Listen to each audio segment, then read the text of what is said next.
Assalamualaikum warahmatullahi wabarakatuh. Perkenalkan, nama saya Zamita Alamina, mahasiswi program studi Ilmu Gizi, Fakultas Ilmu-Ilmu Kesehatan, Universitas Esa Unggul Kebun Jeruk. Pada kali ini, saya akan mewawancarai beberapa narasumber dengan judul Menghindari Golput Saat Pemilu. Di sini sudah ada salah satu narasumber, yaitu Kak Ahmad Aldi Hifdillah, yang merupakan salah satu mahasiswa program studi hukum di Universitas Brawijaya Malang, Jawa Timur. Di Indonesia, pemilu sudah diadakan sebanyak 12 kali, semenjak tahun 1955 hingga 2019. Kita sebagai masyarakat Indonesia diwajibkan untuk menyalurkan hak suara kita. Tetapi beberapa orang lebih memilih golput. Nah, menurut kakak, apa sih yang menyebabkan orang-orang ini lebih memilih golput? Oke, terima kasih ya dari pertanyaannya. Saya mencoba menjawab ya untuk terkait kenapa sih teman-teman atau orang masyarakat sekitar Indonesia itu banyak untuk memilih golput. Yang pertama yang saya analisis secara empiris juga atau secara gamblang gitu, kebanyakan dari masyarakat tuh yang pertama mereka agak kurang percaya terhadap apa yang menjadi calon yang akan dipimpin. Yang kedua, dari calon yang dipimpin ada yang belum kenal, belum pasti, dan kayak program kerja dan apa-apa belum meyakinkan seperti itu.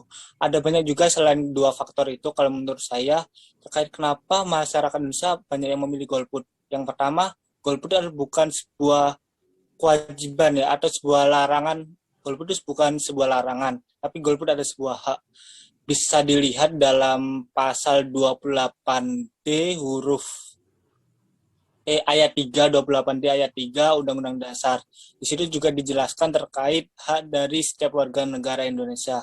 Bisa juga dilihat di pasal 23 ayat 1 di Konvensi Internasional HAM tentang hak sipil dan hak politik atau DUHAM internasional. Itu secara internasional juga bisa dikategorikan golput ada sebuah hak, bukan sebuah kewajiban.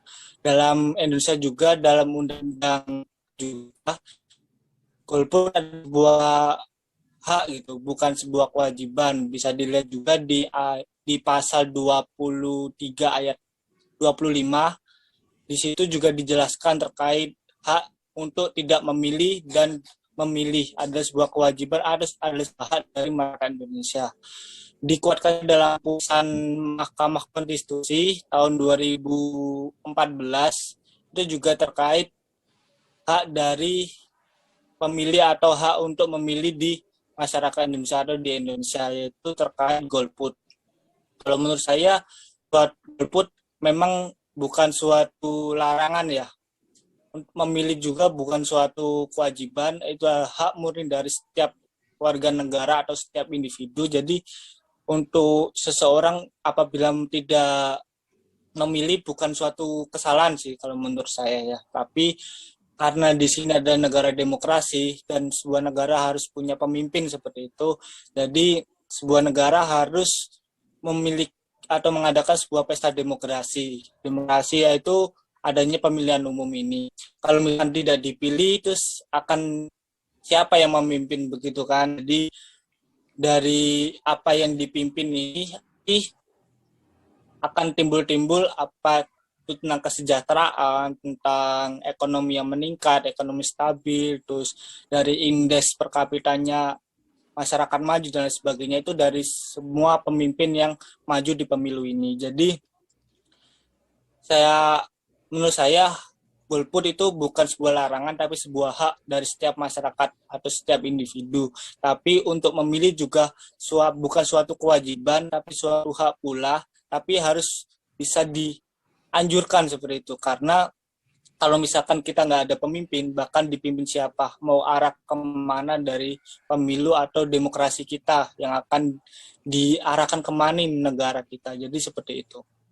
Oke, lalu dari hal-hal tersebut nih Kak, bagaimana sih cara Kakak untuk meyakinkan diri sendiri atau lingkungan sekitar Kakak untuk tidak golput? Oke, untuk cara meyakinkan diri sendiri sama masyarakat sekitar ya.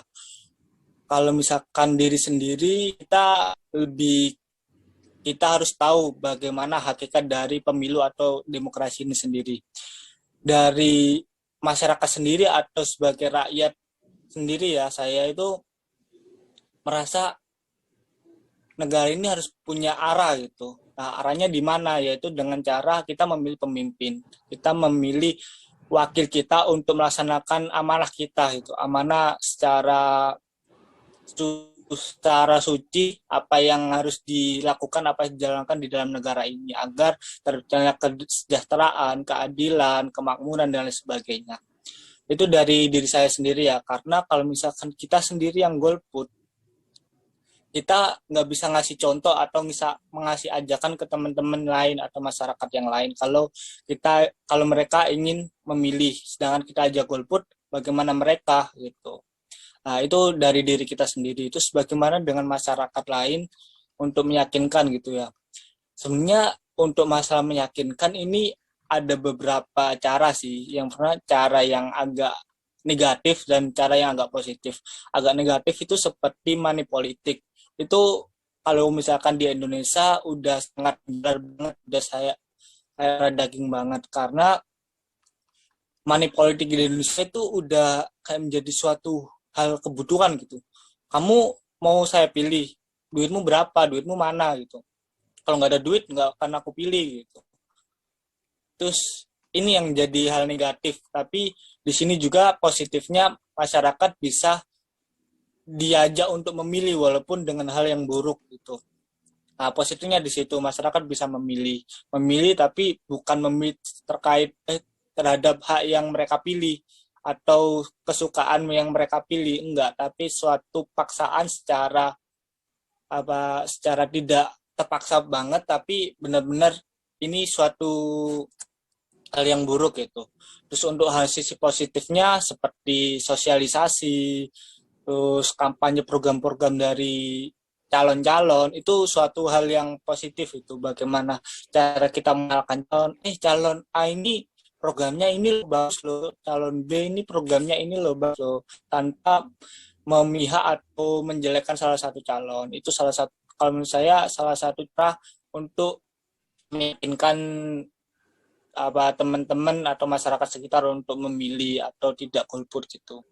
Ada juga cara yang lebih milenial ya, seperti kebanyakan dari panitia pemilu atau PPS, KPPS adalah teman-teman yang ingin ikut nimbrung dalam pesta demokrasi gitu, atau ingin sekedar cari gaji lah atau cari tambahan pemasukan lah, karena di PPS atau panitia pemilihan juga kan dapat dapat pesangon gitu, dapat imbalan juga berupa uang. Nah, itu salah satu juga ajakan walaupun kuota atau wadahnya itu nggak bisa banyak, tapi sekiranya salah satu cara untuk mengajak juga kayak jadi panitia, ayo ikut jadi panitia pemilihan. Terus kadang dari teman-teman, ayo ikut, kamu kalau nggak ikut nggak bisa update status gitu kan. Nah, itu salah satu juga buat teman-teman diajak untuk memilih, karena di era digital ini,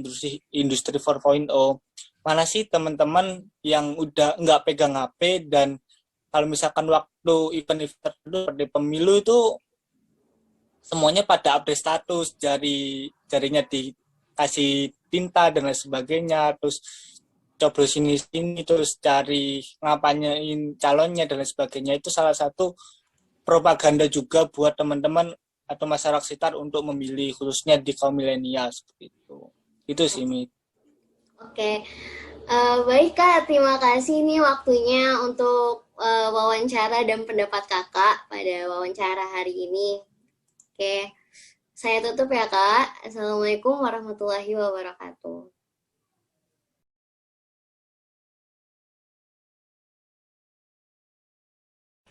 Di sini sudah ada narasumber kedua kita, yaitu Kak Rifki Wirakusuma, yang merupakan salah satu freelance designer di Jawa Timur. Langsung ke pertanyaan pertama ya Kak. Kita sebagai masyarakat Indonesia diwajibkan untuk menyalurkan hak suara kita. Tetapi beberapa orang lebih memilih golput nih Kak. Menurut Kakak, apa sih yang menyebabkan orang-orang ini memilih golput? Menurutku ya, kenapa orang banyak yang memilih golput, yaitu karena kurangnya kepercayaan mereka terhadap pemimpin sebelum-sebelumnya dan berimbas kepada pemimpin yang selanjutnya yang akan datang atau yang akan terpilih gitu. Oke, dari hal tersebut, bagaimana sih cara kakak untuk meyakinkan diri sendiri atau lingkungan sekitar kakak untuk tidak golput? Yaitu dengan cara mengedukasi diri sendiri dan masyarakat agar tetap memilih pemimpin yang menurut kita itu baik atau jujur dan bukan karena uang yang kita terima dari mereka. Oke, baik Kak. Terima kasih nih atas waktunya dan pendapat Kakak nih pada wawancara kali ini. Aku tutup ya Kak, wawancara kali ini. Hmm. Assalamualaikum warahmatullahi wabarakatuh. Waalaikumsalam warahmatullahi wabarakatuh.